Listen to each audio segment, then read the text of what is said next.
apparently Fantastic Beasts 2 is really bad. But the important thing is that J.K. Rowling has made some choices. She's decided that Nagini, who is the snake in Harry Potter, I wouldn't blame you for not knowing that. No, I know who that is, yeah. Okay, yeah. She's not actually a snake. She is an old Korean woman who became Voldemort's servant and got turned into a snake. That's interesting. It's very strange, Luke. Also, another thing, you know how you were like, oh yeah, they're probably going to bring back Credence Clearwater eventually when they run out of ideas. They literally bring him back in this film. Also, wait, another thing, the guy who loses his memory, literally in this film, it's like, oh, he didn't really lose his memory. Something went wrong. So basically everything that happened at the end of the last film is totally undone in the next film, which is always good. It's always good when you do that. Yeah, that's great. Really shows a lot of planning there. Yes, and I don't know. Anyway, but yeah, like I say, I really just wanted to bring that up because I found it funny. So, well, I know something else. Apparently, McGonagall is in this movie. Oh, isn't she like quite old?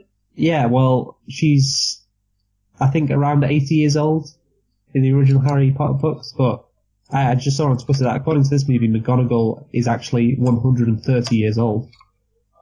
Based on her age when this movie is set. So there's another thing. They're slowly destroying the Harry Potter universe with this. With these movies. I heard somebody saying that, like, I feel like honestly, there is some comparison to be made between J.K. Rowling and George Lucas. Also, being a werewolf is an allegory for having AIDS. Okay. Back up, chump, you know Biggie Smalls rips it quick and kicks it quick. You know how black niggas get with the hoods for tees, with the boots with trees.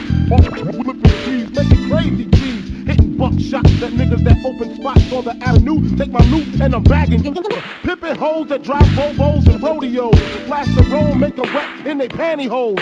Damn, a nigga style is unorthodox, grip the Glock. When I walk down the crowded block, just in case a nigga wanna act out, I just black out, blow the motherfucking back out. That's a real nigga for you.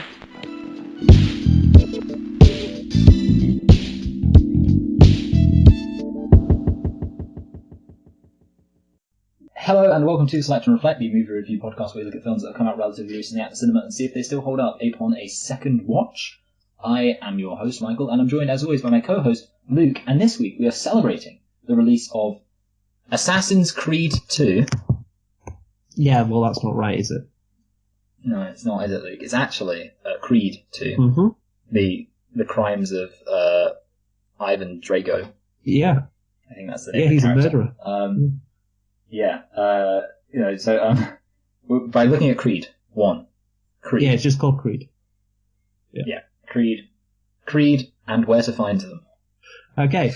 Anyway, Luke, why don't you tell us a thing or two about Creed? So, Creed is a 2015 American sports drama film directed by Ryan Coogler and written by Coogler and Aaron Covington. It is both a spin-off and a sequel in the Rocky film series. I'm not sure about a spin-off, really, because it contains like all the main characters that are still alive, but whatever. It stars Michael B. Jordan, Sylvester Stallone, Tessa Thompson, Felicia Rashad, and Anthony Bello, who's, of course, a real boxer. It was released on November the 19th, 2015. And do you want to have a guess, Michael, at the budget?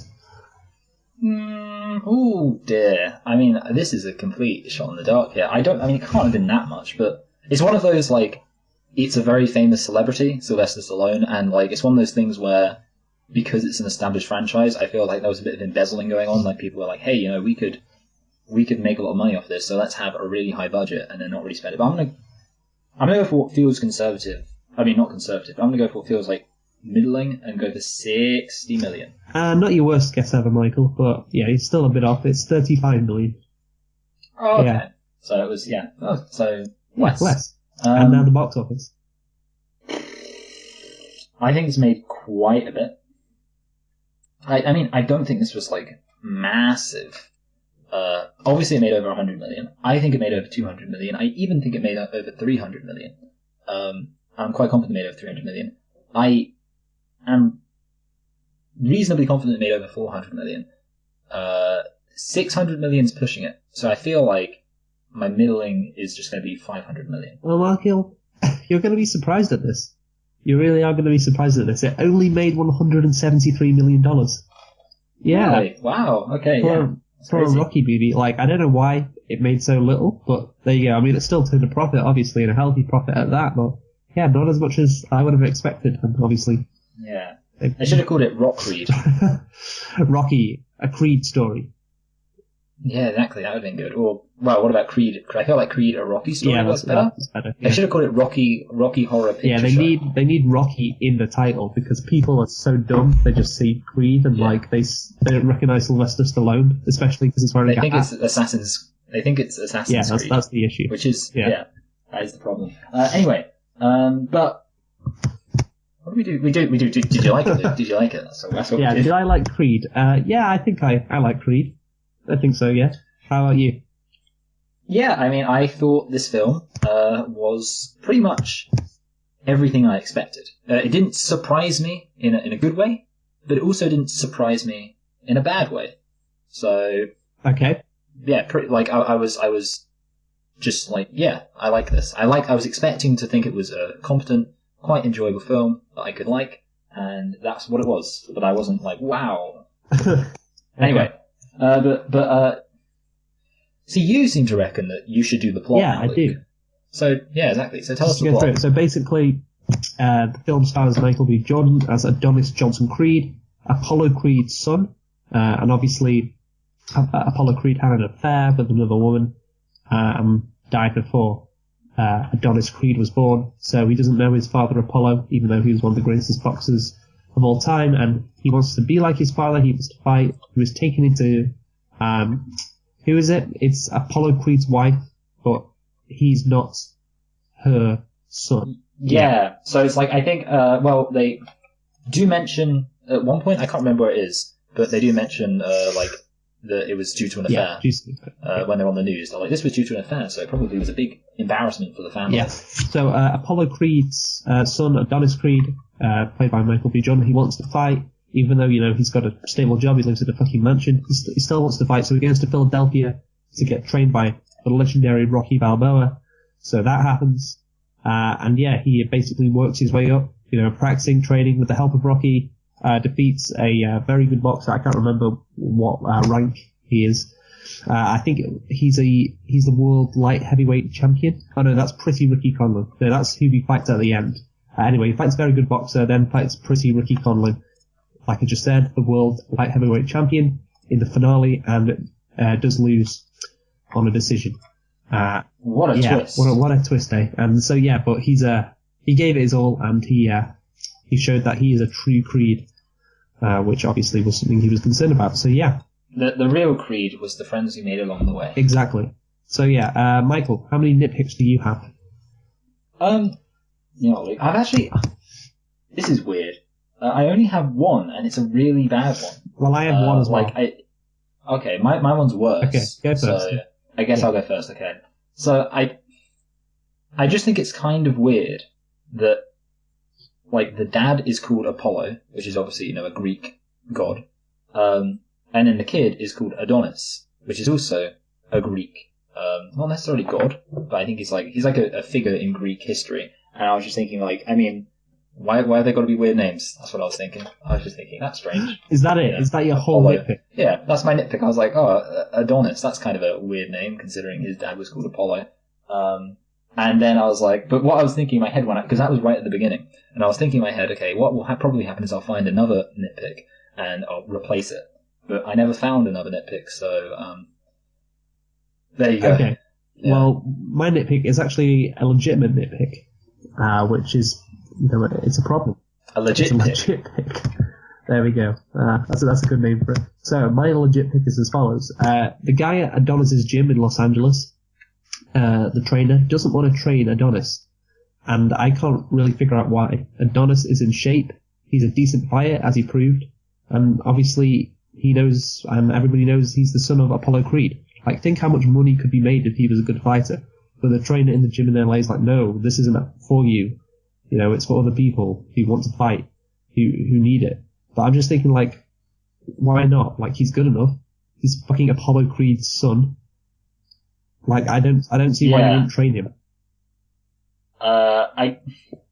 Obviously, I feel like there's an element, like a element in the film of like everyone's thinking he's some kind of like inherently arrogant because he's like, you know, Yeah, but the Apollo Creed's son. But obviously, like I agree with you that like it doesn't really make sense because you know, yeah, it's what does this guy care if he's arrogant? yeah, exactly. Think of the money. And later in the movie, it's mentioned that Apollo Creed's trainer is the father of the guy in that gym.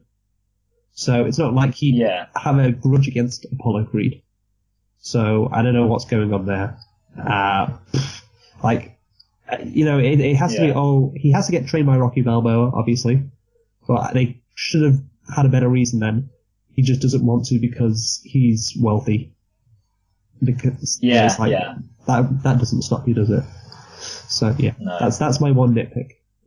That's a good legit pick. But anyway, so not many nitpicks. Yeah. I already feel like this is going to be quite a short discussion because now we steamroll ahead into the plot. We absolutely go for it.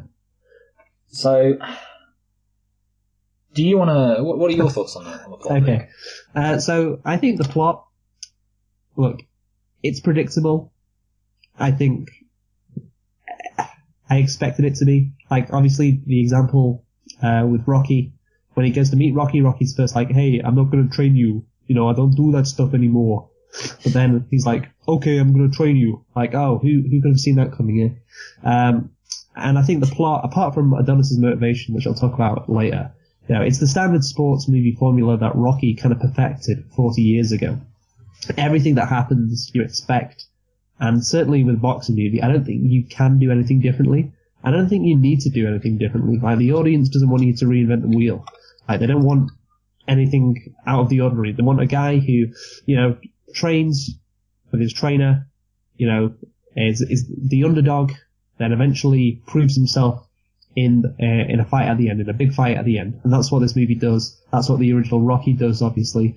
And yeah, the film doesn't break the mold at all, but I think that's fine. Like, this movie is what it is. So yeah, would you agree with that then? Yeah, I definitely agree. This was obviously quite formulaic. Yeah. I guess. Wait, one of the kind of problems is that, like, obviously, there's only so much you can do with a film about boxing, and it is. I feel like a lot of this, you have to have a gimmick each time. So in this one, I think it's kind of like a good gimmick, which is he's training Apollo Creed's son. Yeah. Here's the thing, okay, Apollo Creed was his rival in the first film. And that makes it clever, because it's like it was his rival. The problem is that he becomes friends with Apollo Creed in the subsequent films. Yes. So in that sense, it does kind of like take away from the, like, one of the interesting things, because the interesting thing would be that Rocky decides to train his rival's son, and he puts aside his issues with his rival and trains his son. But instead, he's already friends with Apollo Creed, so it's a different story. It's he has to train his friend's son, and that kind of removes a bit of the intrigue from it in a way. Yeah, it was slightly more. But you can't help that, can you? You can't, like, no, so what happened back in the original Rocky movies is set, so I don't think you can say, like, they can't change it and make Rocky and Apollo rivals. They could do, because obviously there were subsequent rivals in the films, one of which was played by Mr. T. He was called Clubber Lang. That was the name of the boxer. Clubber Lang. So they could have maybe had, I mean, obviously, like, Mr. T's a bit, like, of a dumb idea. Wow. But in theory, they could have had that guy. He has a son, and Rocky has to train his son, but obviously maybe that wouldn't have been as good. I guess so the thing is what they have to do instead to make it, like, interesting is they have, like, he's worried because Apollo Creed died, and he's like, well, if you die, then that will be bad. So that's where the tension comes from, which is fine. I've always thought about boxing, like, at the end of the day, even if, no matter how you're doing, you're pretty much always losing. Because at the end of the day, you're still getting, like, punched in the face for a living. unless you're so good at boxing that you literally never get that's hit, Floyd like Mayweather. Muhammad Ali. Yeah, Muhammad Ali got hit all the time. Like, you see a conversation with Muhammad Ali, or just him talking in like the 1980s. It's like, whoa, this guy, he took a lot of hits, for sure. Yeah, that's true, yeah. But Muhammad Ali, here's a fact about Muhammad Ali, by the way. Cassius Clay was actually an abolitionist. So Muhammad Ali changed his name from Cassius Clay to Muhammad Ali for like black power reasons. But Cassius Clay was actually a relatively famous abolitionist, and that's where Muhammad Ali's name came from. What? So his Clay. last name was Clay? Yeah. Oh, that's... and Cassius Clay was the actual name of the abolitionist. It wasn't like Cassius something else. So, I'm 99% sure I'm right on that. That's kind of incredible, if that's the case. I think the reason why is because, like, obviously where the whole changing your name thing comes from the Nation of Islam. Because you have, like, your name, if you were a black person, was given to you by your slave master. Yeah. So Malcolm X was Malcolm Little. But the thing is, again, I think I'm right about this. Muhammad Ali's grandfather or great-grandfather, whatever, when he got his independence, he'd already changed his name to Cassius Clay, who was the name of an abolitionist. So he changed his name already after leaving the plantation. So Muhammad Ali actually changed his name from a name that wasn't even given to him by slave people. It doesn't matter. Anyway, well, yeah, that's just a fun fact. He just changed his name because of the Nation of Islam. It's like Kareem Abdul-Jabbar, the all-time NBA point scorer, was previously called Lou Alcindor, but he joined the Nation of Islam, so he changed his name to Kareem Abdul-Jabbar. So I don't know how they're doing nowadays. The Nation of Islam? The Nation of Islam. Probably not that well. Probably PR really isn't on their side. I don't know. All right, you ready for this? Cassius Marcellus Clay, nicknamed the Lion of Whitehall, was a Kentucky planter, politician, and emancipationist who worked for the abolition of slavery. He freed the slaves that were handed down as his inheritance from his father. Those freed slaves were allowed to stay and were paid a wage. He was appointed by President Abraham Lincoln as the United States Minister to Russia during the American Civil War, and is credited with gaining Russian support for the Union. So that's actually interesting. So he was the son of a slave master, but then he, obviously after inheriting all the slaves, set them free. So there we go. That's an interesting fact. Fucking millennial. Marcellus Clay. Yeah. Anyway, bit of a tangent, but the point being that Cassius Clay didn't even change his name, the fucking idiot. Is that the point? Yeah, exactly. Yeah, that's the point. But the other point is that, like, I kind of found the idea of, like, Apollo Creed's going to get killed because his dad got, or like the concern about Apollo Creed's safety to be a bit like of a moot point because, you know, I mean, you're boxing. Everyone knows that it's dangerous, so really, who cares? At the end of the day, you know, you take these risks, and I guess the question is, will it ever be as engaging as the episode of The Simpsons where Homer becomes a boxer and Moe flies in a fan suit and rescues him at the last minute? Probably not. I tell you what, since we're on the topic of boxing and we're talking about it in general, what did you think of the KSI Logan Paul fight that happened a couple of months ago? You know what, Luke? Yeah, we should. Okay, so I actually did watch that. Did you actually? Live? Yeah, I did. Well, I was kind of it was kind of funny actually because I timed it quite well because I didn't care at all until like very soon before it would happen. I wasn't really paying attention to any of it, and then I thought to myself, just at the last minute, like, hey, this is kind of vaguely exciting. I like the idea of people who actually have beef having boxing matches. Yeah, but did they actually have beef? Well, the problem is kind of like actually have beef in quotation marks, because on the one hand, no, but on the other hand, it's like, it's a bit more serious, because a lot of the time, like, I mean, a standard boxing match, the people, they only have beef for the sake of the boxing match. At least with this, the boxing match came from the beef, and while the beef probably came from, you know, the need for YouTube views, I was still pretty like, well, you know, at least like, it kind of just felt like if one of them lost, it would have been much more of a big deal. Like, imagine if Logan Paul beat KSI. That would be a big deal for like a couple of weeks. People would be like, hey, remember that time Logan Paul beat KSI in a boxing match? So this is my professional opinion on I don't know why you'd be saying that. I think that Logan Paul makes really good content. I like his enthusiasm. Oh god. I like the way that he is always just shouting, running around, filming dead bodies. Cool. But this is my actual professional opinion on the fight. I was thinking about this. So basically, there was a minute where it looked like KSI was going to be beaten by Logan Paul. Now, I actually think this was an interesting thing that happened, because by the end of the fight, Logan Paul was staggering because KSI, he had a few good rounds where he got some punches in there. He turned it around. He had some really bad rounds at the beginning, but he turned it around. And by the final round, Logan Paul was stumbling everywhere, and it was very obviously the case that KSI was potentially not that far away from knocking Logan Paul out, or at least knocking him down enough for it to count or whatever. But then, of course, what happened is, because he didn't knock Logan Paul out, it went to points, and then at that point, all of the early rounds that went in Logan Paul's favour were counted in his favour then, and it ended up being a draw. But I was thinking, it wasn't really a draw, because KSI was noticeably on the verge of knocking Logan Paul out at the end. So that's my criticism, Luke. I was thinking, like technically it was a draw, but you knew, if you watched it, Luke, you would know, because Logan Paul, he tired himself out at the beginning, getting in all those early shots. And then he was tired, he was getting beaten up everywhere, left, right, and centre, bang, bang. And then he got saved by the bell. You know what, Michael? But you know what, Luke? It will never be as entertaining as that Simpsons episode. You know what, Michael? I think you might be a bit biased here just because you're a KSI fanboy. Well, you know what? I am more of a defender of... I'm not part of the big it's cool to hate Logan Paul gang. Like, a lot of people, that whole thing is like, oh yeah, Logan Paul sucks. Well, he does suck, Michael. My attitude is, Logan Paul, he's doing his thing. Yeah, sucking. And I don't watch him. But, you know, there's lots of people I don't watch, Luke. So, at the end of the day, and the way I look at it, he's pushing boundaries. He's edgy. He's like a modern-day George Carlin.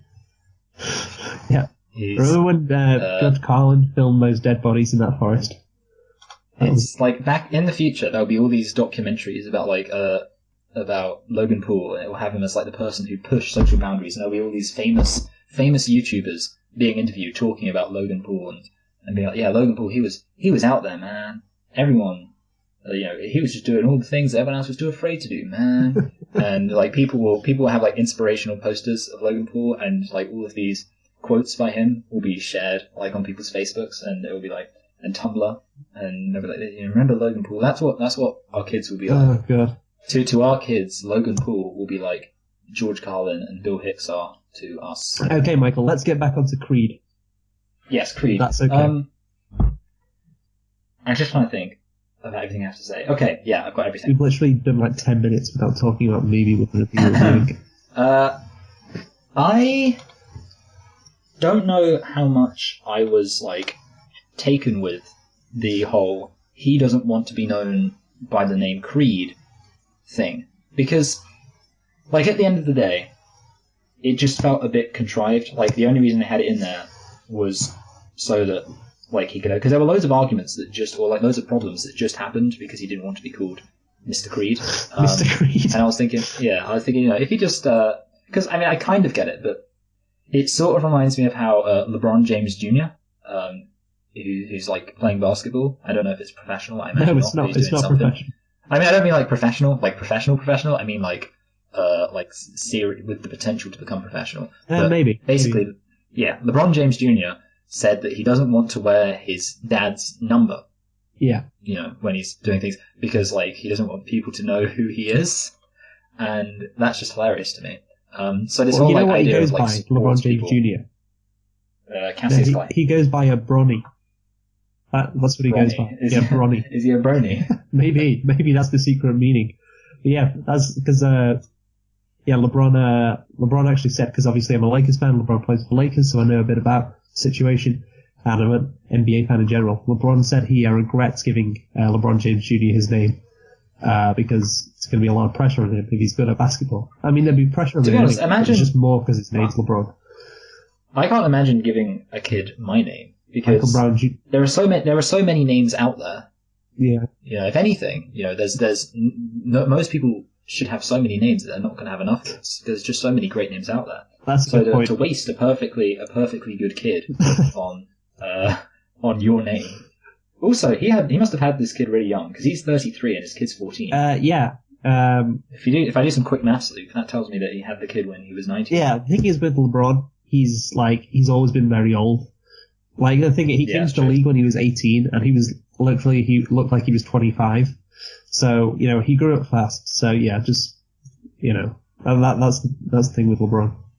But whatever. Yeah. Anyway. Let's get back to Apollo. Going back to Apollo Creed.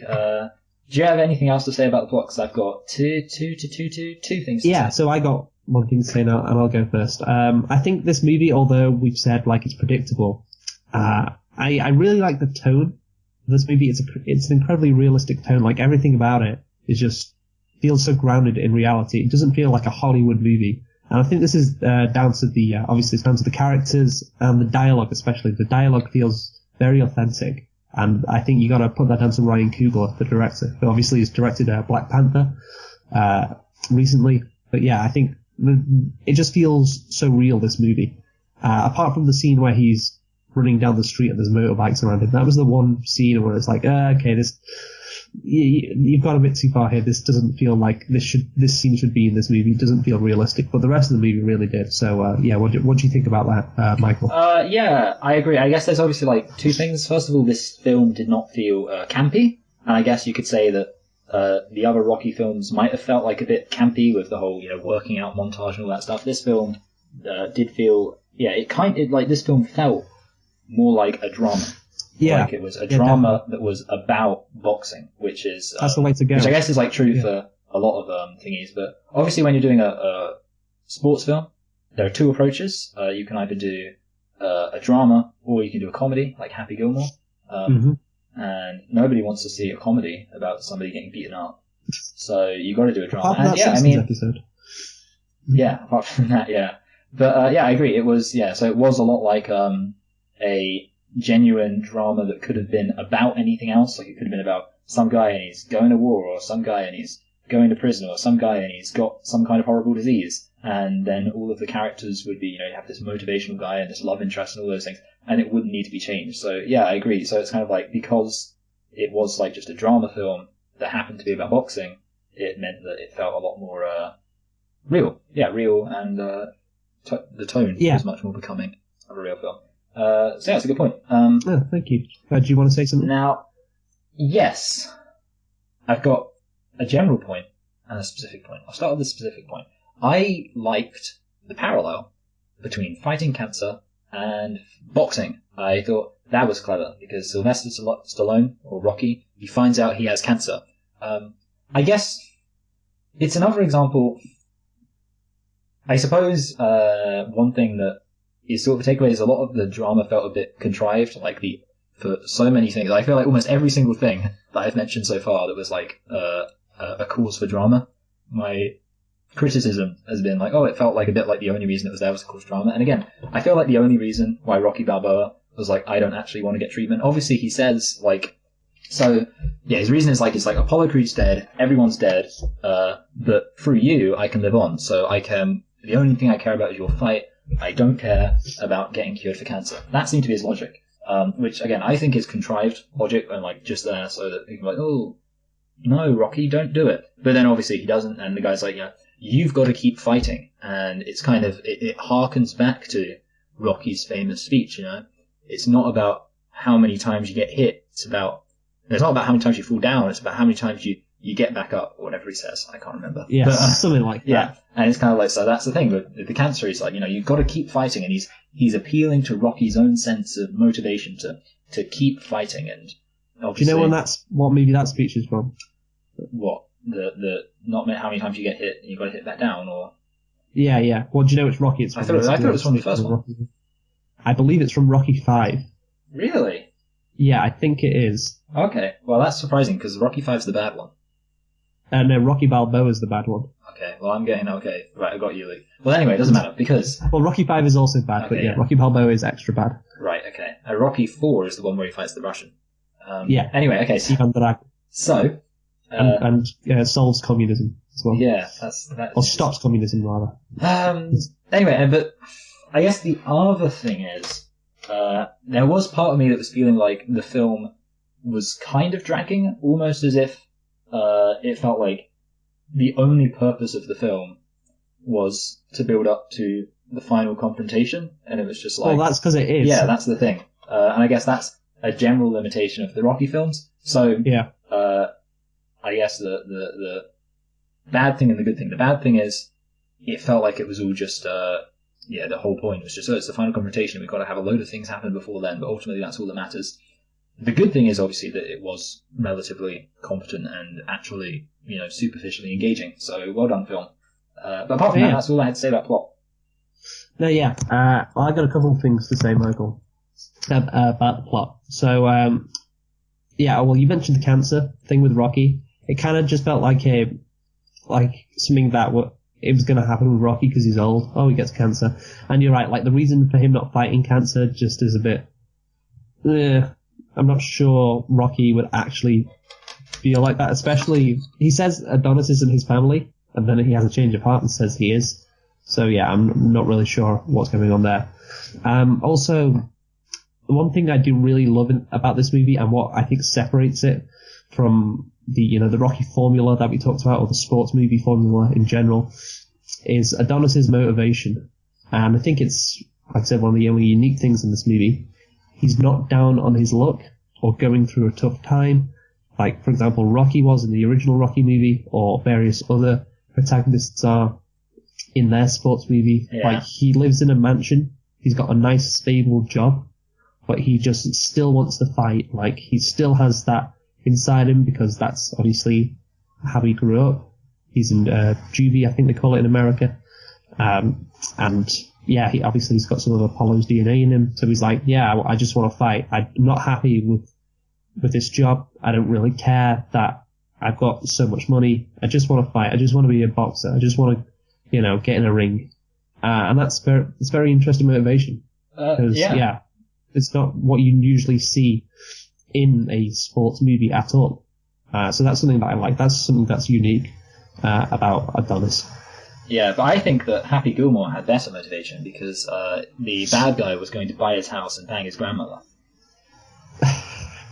Okay. Yeah, that's a good point. Yeah, that would have been. Yeah. I think that would have made the film a lot better if, Mr. Liverpool guy, Billy, I can't remember his name. Yeah, I'm thinking about the actor. I mean, yeah. The actual boxer. Actor. If he was like, I'm gonna buy your house and bang your mum. Anthony Bello. Yes. So anyway, yeah. Gonna fucking bang him, mate. How did you feel about the fact that every single person in this film sounded just like you? You know what? We're going to talk about that later, Michael, actually. We're going to talk about the whole Epperton thing. Yeah. Okay. We are going to discuss that. Alright, good. But apart from that, is that everything we had to say about the plot? Yeah. I think we should talk about the action though next. Yeah, the action.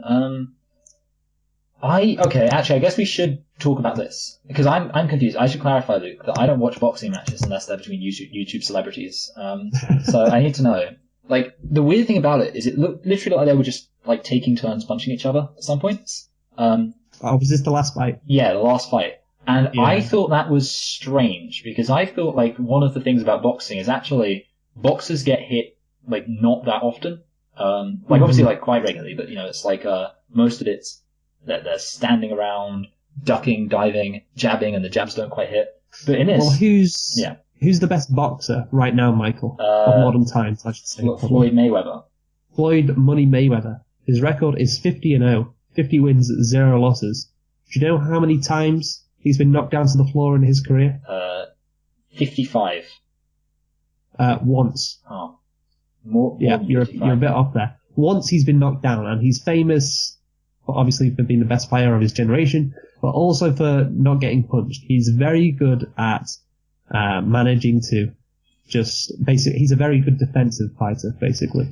And that is what is successful in boxing, because often if you get hit by a boxer right in the face, as what happened in that final fight, you're probably not going to be standing up. You're probably going to be on the floor. So it's absolutely vital not to get hit in the head. Yeah. But unfortunately, that's what happens. Actually, you know what? In the first match that Adonis participates in, there's like this. The first one is superb when he's against the trainer's son. Yeah. The guy with a load of tattoos. Like, that's great. Like that action scene was great. It was, you have the uncut shot where he jumps into the ring and like it goes for like 5 minutes without cutting. That was sensational. Yeah. But the last fight I was disappointed in. It's like you've seen the old Rocky movies, you said. Yeah. Yeah, and you have like just in those movies the two fighters just knocking the absolute shit out of each other. Which, if you've seen an actual boxing match, it's completely unrealistic. Yeah, exactly. Yeah, like if you just had like 1% of the action in that last fight, it would be like an all-time classic boxing match. Yeah. And that's how little actual punching there is in actual boxing matches. So yeah, that I was disappointed by the final fight because it was like, okay, you had a really great fight earlier on, now you've just descended into typical like shitty Rocky fighting, which is just not very good because I prefer realism. Yeah, exactly. It kind of reminds me of, so Jackie Chan obviously is an actual kung fu like guy, knows a lot about kung fu. Yeah. One of the things like he has his overly choreographed, over the top fights, of course, but some of his films, particularly the final showdown, is very realistic in that both guys are trying, really hard not to get hit. And you watch like some Jackie Chan films, I don't know, there's one set in Barcelona, but the important thing is basically like almost the entire fight, literally nobody gets hit because they're both like moving back and forth, like one of them punches, the other one moves away, and like trying not to get hit by each other. And then occasionally, every now and then one of them will get hit and then they'll back off for ages. And it's like very kind of slow fight, obviously. But it's entertaining because you're like, because I guess this is the thing, like, okay, it reminds me of why football is a really good sport. Because one of the things that's entertaining about football is that there aren't that many goals. And that means that the match is constantly exciting because just one goal could make a huge difference, because there aren't that many in total. So each one goal becomes very significant. Whereas if you take a sport, and I'm not going to name one because I don't want to offend anybody, but a sport like people. Yeah. If you take a sport where lots of points are scored, lots of goals are scored all the time, then it's not as exciting when one individual goal is scored. You're just like, okay, so they scored that goal. Now see who scores the next goal, and if they score the next goal, and blah, blah, blah. But in football, it's like, someone scores, that's a massive deal. Similarly, if you've got a fighting match, as they say, where, people are being punched very irregularly, most of the time they're not getting hit at all, and every now and then there's one punch, and that one punch means, a big deal. That one punch is really significant. But if you've got a match where people are just punching each other left, right, and center, boom, boom, boom, boom, boom, boom, then it doesn't even matter. You're just like, oh, okay, so I guess, he's being punched. Oh, no, yeah, no, okay. So that's the problem, Luke, basically. That is the objective problem with everything. And there's no excitement. The other thing I want to say, this isn't really about the film, but the interesting thing to me about boxing is that like being punched severely limits your ability to fight.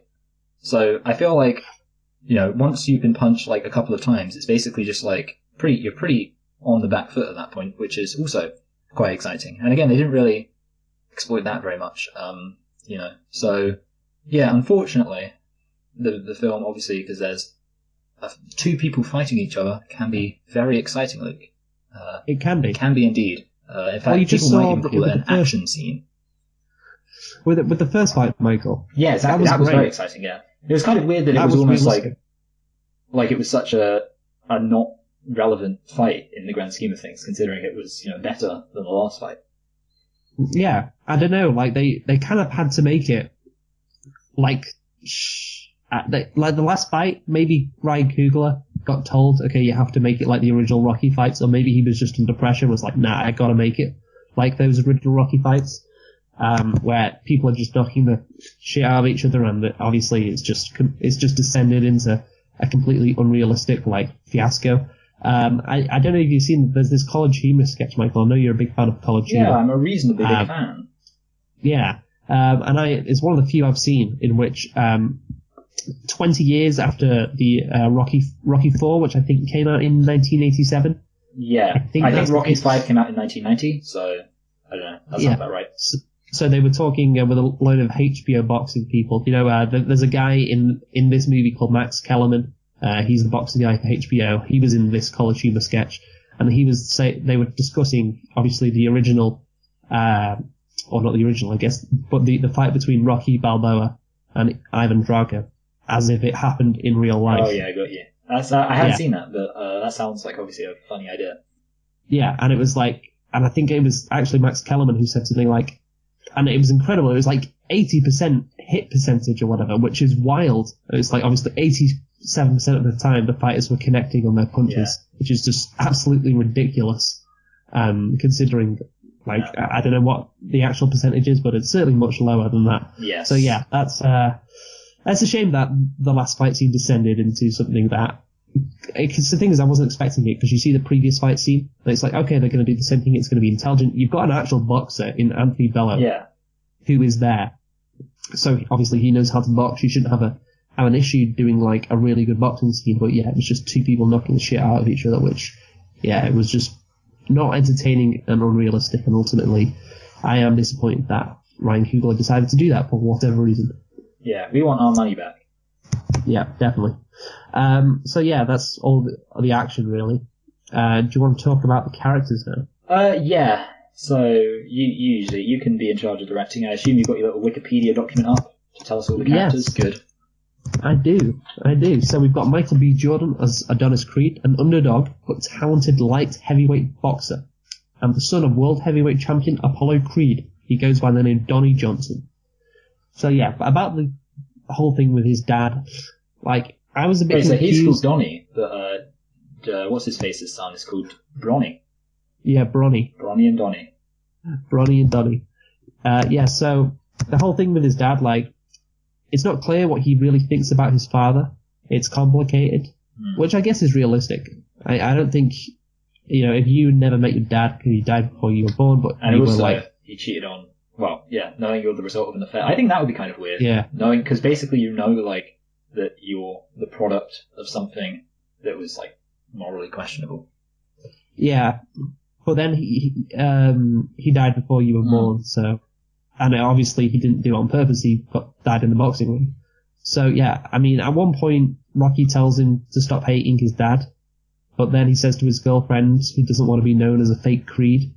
So I'm just like, what does he really think of his dad? Does he want to live up to him, or does he just hate him and just not want to wear or have anything to do with the Creed name? I'm not sure. But like I said, I think it's I kind hope of they realistic. explore that more in the next film. If they explore that more in the next film, that would be pretty good. To see, Well, I think so. explore the emotions. I also think, and this is just a prediction, just by the way, I think they're probably going to explore Rocky Balboa's relationship with his son in the next film, because he mentioned in this film, like, I've got a son who lives in Vancouver. Anyway, I agree with you about, he's married to a Chinaman. About, like, the complexity of his emotions. And obviously we've discussed his motivation, so. Yeah.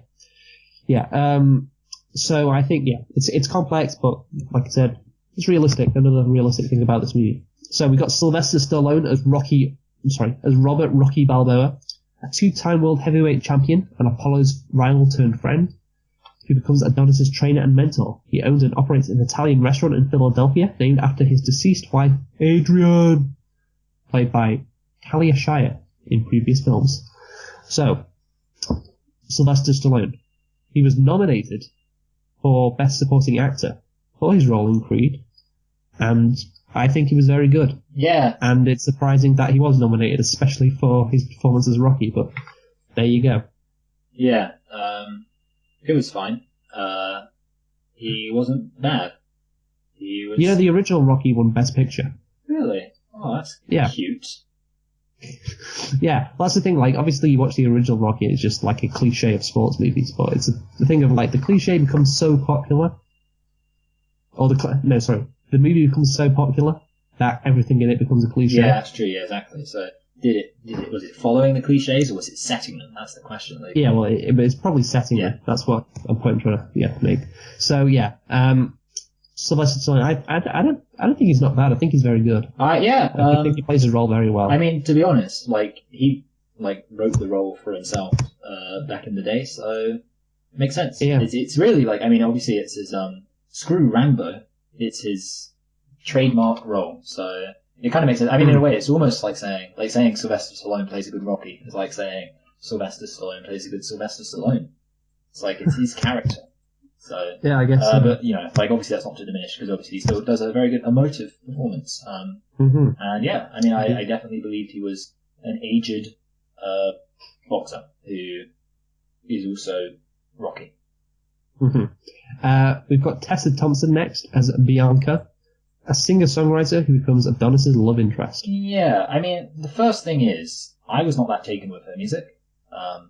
And I was like, okay, I don't really know how I feel about this character being here because I don't care about the music. But obviously, so yeah, I mean, it was like kind of a weird thing in the film. It was kind of another example of something where it almost feels like a bit like filler. Like they were like, we've got to have this character in here, their love interest. But obviously they did interesting stuff. So it's almost like my general opinion on the film could be because it's like it felt a bit like filler, but at the same time they did do some interesting stuff with it. So I can't complain too much. And obviously they had the thing where she's going deaf progressively, and she is making music, so that's sad. That's she's standard love interest. Because of the music thing, it's a bit more unique, I guess, than a typical love interest. But yeah. Like the going deaf thing is another. They get another thing. chili cheesesteaks, not chili cheesesteaks, Philly cheesesteaks. Philly cheesesteaks, best cheesesteaks in the goddamn world. Yeah, I'm sure. But you know what? I mean, here's the thing. How about they work on not having so much gang violence or something instead of eating cheesesteaks, huh? I don't think Philadelphia is that bad for gang violence. Like, if you want to call out a city for gang violence, you got to go with Chicago. Yeah, that's true. Baltimore's not good, if The Wire is to be believed. Which is weird, because to me, Baltimore sounds like a really nice name. Like, Baltimore. Yeah, like, hello, I'm from Baltimore. Well, I guess it depends. If you're like, from the South End, then you'd be like, Baltimore. Oh, what? I'm from Baltimore. So you're saying it just depends on the accent you say it with? Yeah, but it's not like, I don't know, I mean, it doesn't work for somewhere like Detroit. Detroit sounds like hardcore no matter what. If you're like, hello, I'm going to Detroit. It still sounds pretty rough. What about Portland?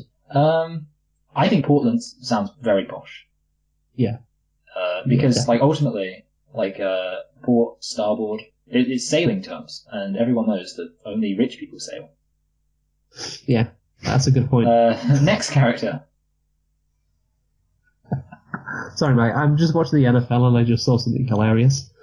Wow, Luke. Sorry, I can't believe you are not giving this podcast your complete undivided attention.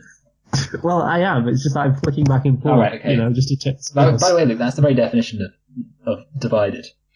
But, okay, yeah. Well, okay, so I got to tell you what just happened. Yeah, you can. So, yeah, right. I am curious. So this is sensational. Sorry. The Browns are playing the Bengals. So the Cleveland Browns are playing the Cincinnati Bengals. And the head coach for the Cleveland Browns was Hugh Jackson, but he got fired. And then he joined the Cleveland Browns coaching staff. So obviously now he's not on their team, and they're playing against each other. So one of the Cleveland Browns players intercepts the ball from the Cincinnati Bengals quarterback. So he's got the ball back for their team. And then he's got it, and then he hands it to Hugh Jackson, who was fired from the coaching role at the Cleveland Browns and is now on the Cincinnati Bengals. He hands the ball over to him.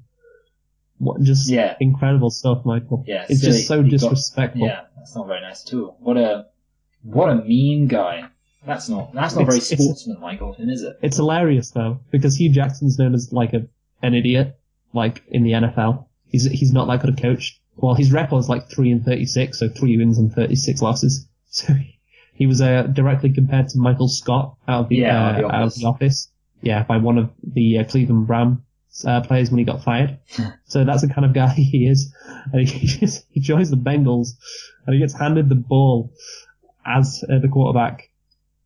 As his quarterback gets intercepted. Just things. It's that must be such a depressing moment for him. Yeah. And it's just so hilarious. I'm sorry. Yeah, I agree. It's fine. That'll be all over Twitter. Yeah. Yeah. Everyone's Twitter will love that. Oh, it's going to be great. I can't wait to see everyone's take on that wonderful stuff. So yeah. Right. Now I think we should get back onto Creed.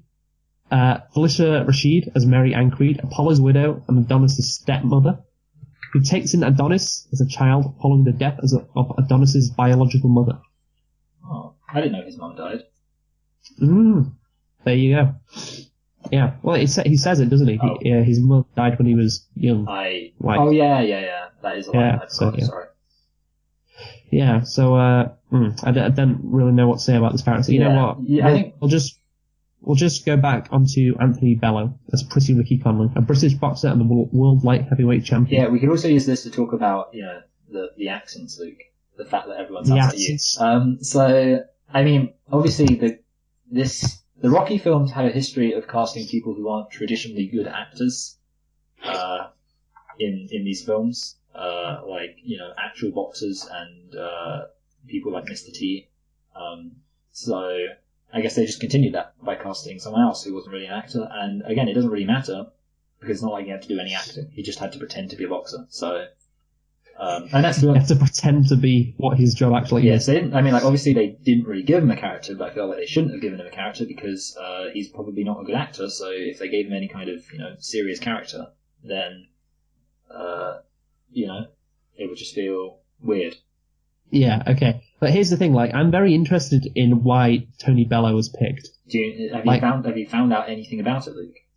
No, that's the thing. I've been looking, and I don't. Well, obviously, you know what team Sylvester Stallone supports? What football team? I'm gonna guess Everton. Yeah, it's Everton, which is very weird in itself. But he's an Everton fan. Yeah. So, obviously, him and Everton have a good relationship, and maybe he met Tony Bello at an Everton game. And then he's like, hey, you want to star in this Rocky movie? He was like, absolutely. I loved Rocky when I was growing up. He was my inspiration. Yeah, good. Yeah. I mean, I think the fact that Sylvester Stallone is an Everton fan, which I didn't know, I just guessed because you mentioned it. He's been at Goodison Park before to watch Everton games. Yeah, okay. Yeah, so I mean, that probably explains it. And I don't know, maybe... See, what they should have done, really... this is how they could have made way more money. Get a Chinese boxer. I mean, obviously, I'm sure. Because that's what they'll do for number 3. Exactly. Think of all the money they'll get if they get it. Oh my God. And then edit out all the black people, obviously, to get money in China. Because Chinese people are afraid of black people. Yeah, that's very interesting. I didn't know that. It's didn't you hear about, in the Force Awakens posters? They replaced Finn with BB-8. Yeah, I had no idea the Chinese didn't like black people. Yeah, but there you go. What a shock. Nobody likes black people. Yeah. It's just must be so shit. Yeah, that's true. I mean, all they can turn to. Maybe Juice. Ooh, maybe. What about I don't know. I feel like so Hispanic countries are kind of like a post-racial paradise because black Hispanics and white Hispanics and all sorts they're all just the same thing. Nobody's I don't know, they're all wetbacks, is that what you're saying? Exactly, they're all wetbacks. And I was actually reading on the subject of Creed. I was reading about the particular fascist doctrines of the Portuguese dictator Salazar, which is actually a hilarious name because it's like Salazar Slippery. But anyway, basically he believed that Portugal was the best country in the world because they were the only country that wasn't going to be horrible to all of the countries that they colonized. I don't know why he thought that, but basically he was saying hey, look at Brazil. Nobody's mean in Brazil. Everyone's getting along. He was one of those weird examples of a non-racist fascist. It was kind of just he was I don't hate different races. I just hate women and gays and Jews. But I'm not racist. That was basically him. So yeah. All right. It was kind of he was the kind of guy who Ben Carson would be a big fan of because he's technically not racist. Anyway, that's good to know. I've just got a few more stuff on the whole Liverpool thing. Oh, cool. So, principal photography began on January 19th, 2015, on location at Goodison Park. Wow. With the first scene shot taking place during a Barclays Premier League football match between Everton, of which Stallone and native Evertonian Bello are fans, and West Bromwich Albion.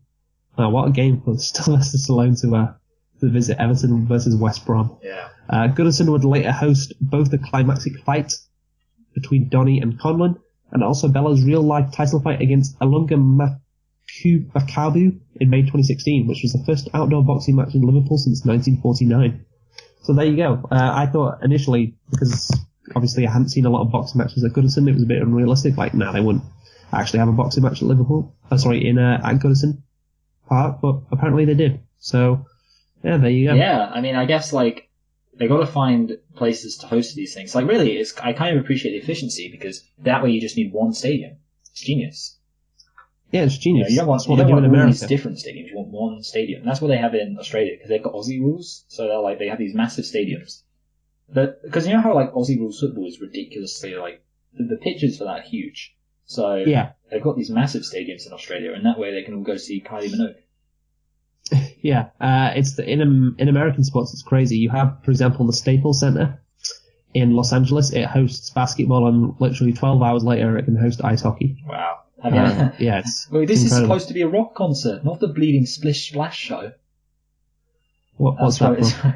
it's from the Simpsons episode where there's Bart goes to see a rock concert, and they go, I just went out there and there's puddles of water all over the stage. And then the guy's, I'm not going to lie to you guys. 6 days a week, this place is a hockey rink. Well, this is supposed to be a rock concert, not the Bleeding Splish Splash show. Great stuff. Anyway, Simpsons, great. Yeah, I think we should wrap up. You know now. what, Luke, I did actually want to bring up one thing, which I've had in my back of my head Alright. for ages. Okay, so basically, there's a bit where Apollo Creed is like, I heard something about a secret fight between you and, I think I just said Apollo Creed accidentally. Adonis is like, Yeah, Adonis, Adonis yeah. is like, I heard something about a secret fight between you and Apollo. And then obviously they have a whole conversation where it's like, Apollo won. Here's the thing, that's a reference to the end of Rocky 3. The end of Rocky 3, the two are squaring up to fight. Like it's the end of the film, and they're like going to have a nice little fight, and then they go to hit each other, and it starts playing Eye of the Tiger. But the thing is, I was thinking to myself, I feel like that's just something that like friends, like if you're friends with a boxer, you'd probably like fight together all the time, like have sparring matches and things like that. So it almost felt like Yeah, you'd spar, but not like an actual fight. so I was just thinking like it was a bit like I don't know, it was like the way that they were acting like something that because to me it did seem like it would just be like a fun little way to end the third movie, but then suddenly they're like, oh, there's a secret fight between you and Apollo, and I was thinking, I don't know, was it really a secret fight or was it just hanging out, being buddies, having a good old tussle? But who knows? Well, it depends how serious they took it. Because if it was just sparring, then obviously it's not that big a deal. But if it was an actual boxing match with like proper rules. And, Well, yeah, you can't really rounds. tell because at the end of it, like I say, like the first punch they do, it starts playing "Eye of the Tiger," which of course is the Rocky song. The Rocky song. Yeah. But anyway, yeah. But I just thought I was thinking, okay, that seemed it seemed almost fan servicey. I couldn't think it reminded me of something, but I can't think what it reminded me of. But yeah. Anyway, it doesn't really matter. So, apart from that, yeah, wrapping. Oh well, I guess I think we've covered enough. I was going to say we were going to talk about the Rocky franchise in general, but I think we've kind of just spoken about it through osmosis by talking about the other things. Ultimately, yeah, they're simple films. And yeah, and do you think Rocky, Creed 2 is going to renew another Red Scare? No, because people like the Russians now. Or the people that didn't like the Russians, or who would be the fans of the Rocky movies now like the Russians. Yeah, it's all a bit confusing. I actually saw a good infographic, and it was like explaining like people in the West's opinion on the like by country, their opinion on the claim like Russia is actively intervening in Western countries' politics, and basically like the UK was really believed it, which makes sense because of Salisbury. Is that how it's pronounced? Because of Salisbury. Yeah. But then like, and all of the Eastern European countries were like, yeah, that makes sense. But then all of like the like Germany and stuff were like, nah, they're not doing that. And I was thinking like, what are you playing at, Germany? They literally split your country in two, and now you're just like the Russians wouldn't do anything. But anyway, it's fine. I'm sure that Khal Drogo will have a whole load of fun fighting Rocky. Yeah, that's the thing. Like, if you were a racist, who would you want to win that? Michael B. Jordan. Oh yeah, or the Russian, or the Russian who helped get your president elected. I get honestly. Who you're a big fan of. See, like I don't really know because I'm going to be honest with you, Luke. Sometimes I struggle to understand racism, and I know that makes me a bit intolerant, a bit closed-minded, but I just don't understand it because like the thing is like so many of America's accomplishments, especially like because. You think about a typical racist. Your typical racist, I mean, obviously you've got like your 4chan style racist, but your typical kind of stereotype racist would be like a bit of a meathead, probably like sports. And therefore, they must be conscious of the fact that like black people do really well in a lot of sports. And if they're, watching, their favourite team, chances are their favourite team has a load of black people in it. I guess it's also the same for like the UK, where you have like a lot of football hooligans are really racist, and yet almost all football teams are, have a few really good black players. So I don't really know how it works. I feel like it's just because they don't see them as people. They just see them as they see them as just objects for their entertainment, not that people. makes sense. That's the difference. And that's why they get upset when they do things like protest during the national anthem. Yeah. Got it. Yeah. Anyway, but yeah, now we can. You got it. Now we can wrap up. So, do you want to start off, Luke? Sure thing, Michael. So, Creed. Like we said before, predictable plot. It's basically the standard boxing formula that occurred in Rocky all those years ago. However, I do really like Adonis's motivation. It's something different, something interesting, and like you, I hope they do explore that somewhat in the next movie after he's had his success, and I hope they also explore his relationship to his father, because I didn't really know what he thought about his father, but like I said, that's probably, it's complicated, and that's probably what would be the case considering his situation. But yeah, it's a very, I think this is as good a boxing movie as you're going to get. I really do. And it does feel grounded in reality, and that's, like I said, down to Ryan Coogler. And although it is predictable, it is a bit cliche, the underdog rising up to defeat the champion, or almost defeating the champion. I think ultimately, yeah, it's like, you can't do much with this movie, so just execute it as well as you can. And I think that's what happened with this movie. So it's a solid movie, and I'm going to give it 8 out of 10. Just a very solid, good sports drama movie. Competent, as you said before. Yes. Let me think. So I think this film was good. I pretty much explained my entire opinions on it at the beginning, namely that I wasn't like, wow, that was much better than I thought it would be. But I also wasn't like, wow, that was much worse than I thought it would be. It was exactly as good as I thought it would be, which is to say, reasonably good. It wasn't great, and a lot of the stuff kind of felt a bit contrived as a. I thought it was quite good as a sequel, as a way to kind of a way to reintroduce these characters to maybe somebody who's watched, say, the first 4 films, Rocky 1 to 4, which are the films that I guess people that actually matter. And then apart from that, I guess on its own, in isolation, it just feels like So you would probably need to watch, if you did a marathon, then watch 1, 2, 3, 4, Creed, then probably Creed 2, and that would satisfy you reasonably, although you might suddenly realise that a lot of these films are pretty much the same. And with all of that said, I'm going to rate this film just above a film we haven't heard of in a while, Ocean's 13, just above that, and just below it, I felt like... Oh, you think this is worse than Well, it? see, actually, you know what? I think it had a bit more fun to it, but I could... See, I'm looking at the films above it, and I'm just thinking, I don't know, because I've got some other good films. I've got I've got The Descent, I've got Avengers, I've got Zootopia, Thor Ragnarok. Those are all the films above this, and I'm thinking, I don't really think it's better than any of those films. I think Avengers, Zootopia, they all bring kind of more interesting conflicts to it. The Descent has some more interesting elements. I guess maybe I could put it just above it, but and then below it I've got Ocean's 13, The Fugitive, Minority Report, and Ocean's 11, which again I can see it. It's quite comfortable there. I mean, I actually think it's a bit of a toss-up between it and it. There we go. That's not confusing at all. Between Creed and it. I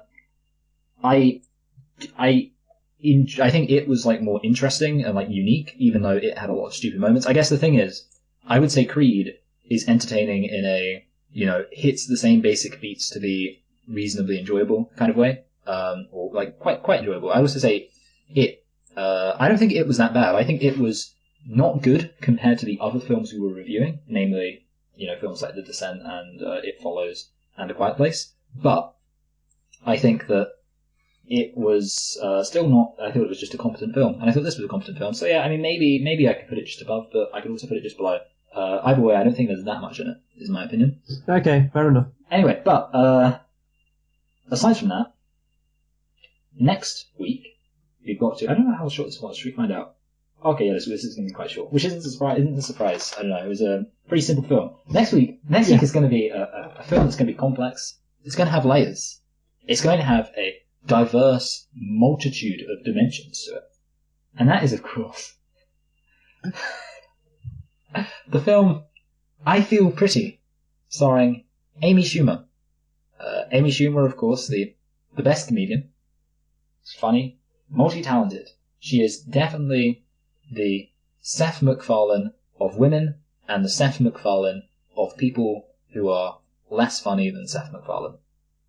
I'm looking forward to this, Michael. I don't know about you, but I'm looking forward to this. And, oh, wow, you know what, I mean, this was a decent film.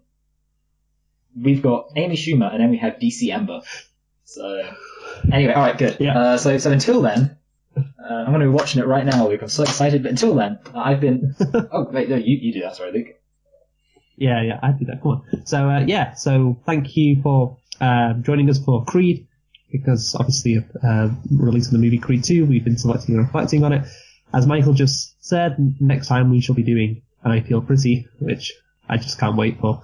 I feel pretty confident it won't be a good film. Oh, so who have you been, Michael? I've been Michael. I've been Luke. Thanks for watching, and goodbye. Goodbye.